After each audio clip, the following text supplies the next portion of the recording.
दोस्तों welcome to master the mind with Tushar, जहां हम अपने माइंड की पावर को समझकर लाइफ के कॉम्प्लेक्स चैलेंजेस को सिंपल और प्रैक्टिकल तरीके से एक्सप्लोर करते हैं। आज हम मशहूर मनोवैज्ञानिक कार्ल यंग द्वारा बताई गई एक बहुत ही डीप और पावरफुल कॉन्सेप्ट पर बात करेंगे, इंडिविजुएशन। देखो, ये सिर्फ सेल्फ इम्प्रूवमेंट नहीं है, बल्कि यह जानने की जर्नी है कि आप असल में है कौन। सोसाइटी की एक्सपेक्टेशंस और कंडीशनिंग की सारी परतें जो हम पे जमा होती है, उन परतों से परे जाकर हमको खुद को डिस्कवर करने की ये एक प्रोसेस है। इंडिविजुएशन है क्या? ये एक साइकोलॉजिकल प्रोसेस है जिसमें हमारा कॉन्शियस और अनकॉन्शियस माइंड आपस में इंटीग्रेट होते हैं, जिससे हम एक कंप्लीट और ऑथेंटिक इंसान बनते हैं। देखो, यंग के अनुसार ये जर्नी हमें सोशल कंडीशनिंग से अलग करके हमारे असली या रियल सेल्फ से जोड़ती है। तो आइए शुरू करते हैं हमारा ये इनर एक्सप्लोरेशन। कार्ल यंग के अनुसार सबसे पहले हमें अपने डार्क शैडो से मिलना होगा। शैडो हमारी जिंदगी का वो हिस्सा है जो हम अपने अंदर दबा कर रखते हैं। सारा गुस्सा, जेलसी, डर और हमारी सारी छिपे हुए टैलेंट्स भी। शैडो पर हमने एक पूरा एक वीडियो कवर किया है, आप उसे जरूर देखें। हम हमारी डार्क साइड को कभी एक्सेप्ट नहीं करते, लेकिन कार्ल यंग के अनुसार जब तक आप खुद की डार्क साइड को समझकर उसे एक्सेप्ट नहीं करोगे, आप इंडिविजुएशन की प्रोसेस शुरू ही नहीं कर पाओगे। मतलब एक झूठी जिंदगी में हम उलझे रहेंगे जिसको कोई डार्क साइड ही नहीं है, ऐसे एक दिखावा होगा।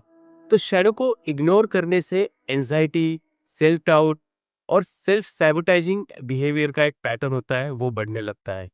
जिसकी अगर बचपन में आपको बताया गया होगा कि आप हमेशा नाइस बनो, आर्ग्यूमेंट मत करो, तो शायद आप अपनी जो एक असर्टिवनेस होती है उसको आप सप्रेस कर चुके होंगे। अगर घर में इमोशंस को एक्सप्रेस करने का फ्रीडम नहीं होगा बचपन में, तो हो सकता है कि आप अब भी अपनी फीलिंग्स को ओपनली एक्सप्रेस कर ही नहीं पाते होंगे। तो ये शैडो जो है, वो आपकी लाइफ में आपको इंटीग्रेट करनी है।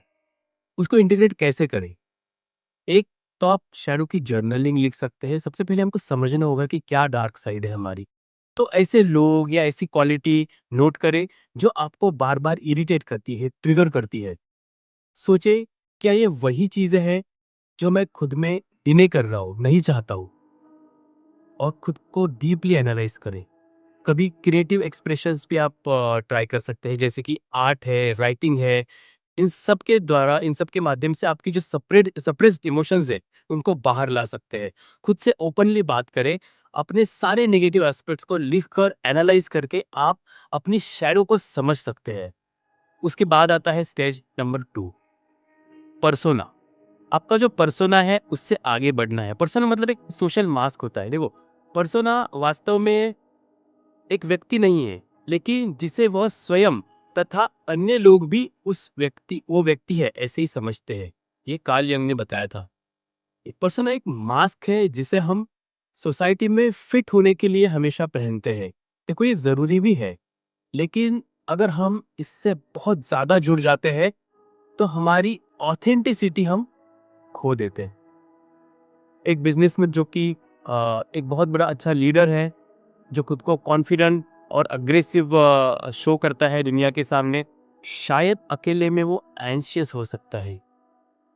एक इंसान जो हमेशा चीयरफुल दिखता है, वो शायद सैडनेस को भी छुपा रहा होता। पर्सोना को कैसे ब्रेक करें? ऑथेंटिसिटी एक्सरसाइज हमें करनी होगी। उसके लिए लिखे कि आप डिफरेंट सोशल सेटिंग्स में कैसे बिहेव करते हैं। घर में कैसे होते हैं, ऑफिस में कैसे होते हैं, फैमिली के साथ में कैसे होते हैं, दोस्तों के साथ में कैसे होते हैं। इसे एनालाइज करें। कहाँ आप अपने रियल सेल्फ के सबसे ज्यादा करीब होते हैं। इनर डायलॉग करें। खुद से पूछे, मैं जो डिसीजंस ले रहा हूँ वो मेरी असली चॉइस है या सिर्फ सोसाइटी की एक्सपेक्टेशंस है जो मैं बस पूरी करना चाह रहा हूँ। मेडिटेशन करें और सॉलिट्यूड का सहारा ले। अकेले समय बिताने से आप अपनी असली सेल्फ से हमेशा जुड़ सकते हैं, ध्यान रहे। इन सब के बाद में आता है स्टेज नंबर 3, एनिमा और एनिमस को इंटीग्रेट करना। क्या होता है ये? Inner masculine and feminine energy जो होती है हमारे अंदर, उसको हमें बैलेंस करना है।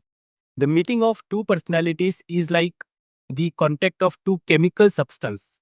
If there is any reaction, both are transformed. ये कार्ल यंग ने कहा था। एनिमा एंड एनिमस एग्जैक्टली क्या है?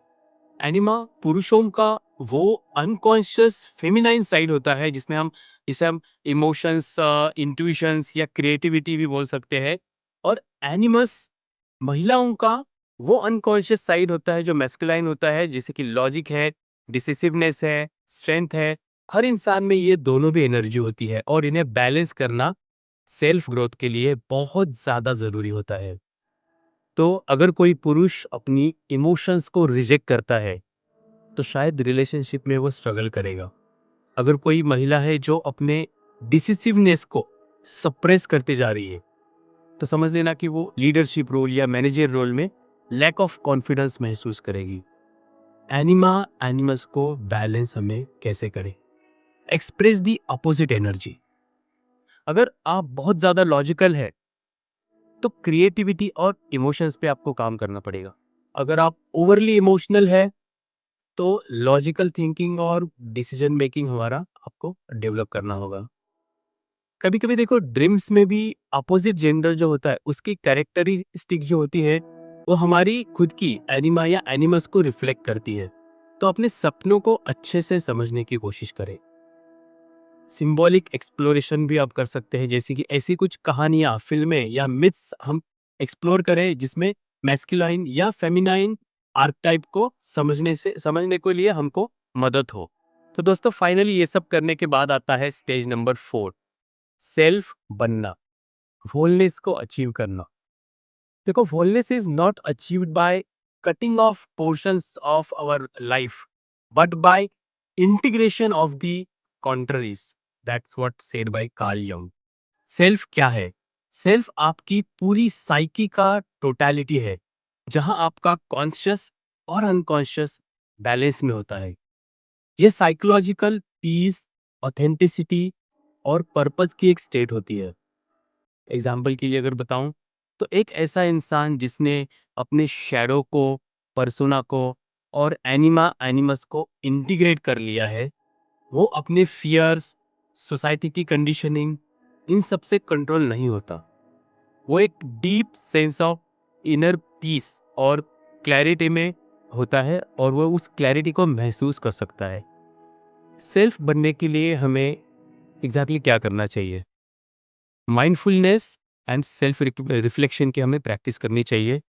अपने थॉट्स और एक्शन को ऑब्जर्व करना चाहिए बिना जजमेंट्स के। जर्नलिंग है और मेडिटेशन है, ये सारी टेक्निक्स हमको हेल्प करती है हमारे रियल सेल्फ तक जाने के लिए। कुछ इनर गाइडेंस को हम फॉलो कर सकते हैं अपनी इंस्टिंक्ट और लाइफ में, जहाँ पे भी आप सिंक्रोनिसिटी महसूस कर रहे हैं, उस सब पे ध्यान दे सकते हैं। ये सब सिंबल्स होते हैं कि आप अपने डीपर सेल्फ से जुड़ रहे हो। देखो, इंडिविजुएशन कोई वन टाइम इवेंट नहीं होता, एक लाइफ लॉन्ग जर्नी होती है। यहाँ हम खुद को पूरी तरह से जानने की और अपनाने की प्रोसेस करते हैं। शैडो को फेस करें, जो कि अपनी छुपी हुई सारी क्वालिटीज है, उनको अपनाएं। पर्सोना के बाहर आए, सोशल एक्सपेक्टेशंस के लिए एक फेक पर्सन ना बने। एनिमा एनिमस को बैलेंस करें, जो कि इनर मैस्कुलाइन और फेमिनाइन एनर्जीज है, उनको अलाइन करें। और लास्ट में सेल्फ बने, ऑथेंटिक और पर्पसफुल लाइफ जिए। यंग का सबसे पावरफुल मैसेज था कि the privilege of a lifetime is to become who you truly are. Individuation से आपको क्या मिल सकता है? एंजाइटी, सेल्फ डाउट, इन सब से आपको फ्रीडम मिलेगा। ऑथेंटिक रिलेशनशिप्स और डीपर कनेक्शंस आपको मिलेंगे। एक मीनिंगफुल और फुलफिलिंग लाइफ आप जी सकते हैं। तो क्या आप इस जर्नी को अपनाने के लिए तैयार हैं? अगर हाँ, तो इस वीडियो को अपने किसी के साथ शेयर करें। आपके थॉट्स और एक्सपीरियंस मेरे साथ शेयर करें। हर हफ्ते हम आपके लिए एक नया लाइफ को डीपली एक्सप्लोर करने वाला वीडियो ज़रूर लेके आएंगे। तब तक स्टे क्यूरियस, स्टे ऑथेंटिक और अगले एपिसोड में फिर मिलते हैं। Thank you.